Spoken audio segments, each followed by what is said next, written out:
Hello dear subscribers, today I will tell you how you can easily fix your Instagram login error. So if you can't log in your Instagram account, so how you can fix it. So for fixing it, first thing, just try to close your app and open it again.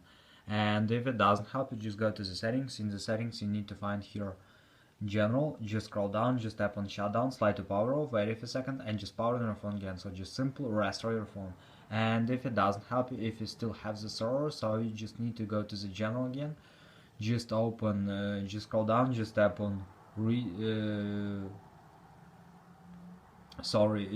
tap on software update, and just if you see here available update, just tap on download and install and wait until it will successfully install the latest updates for your iPhone. And also you need to check your connection internet. So if you're using Wi-Fi, just turn it off and turn on again. And if you're using mobile data, just turn off and turn on again your mobile data. And also you can try to turn on airplane mode, wait a second and just turn it off. So this is the way how you can also try to fix it. So thanks for watching, have a nice day, subscribe to my channel, click like, and goodbye.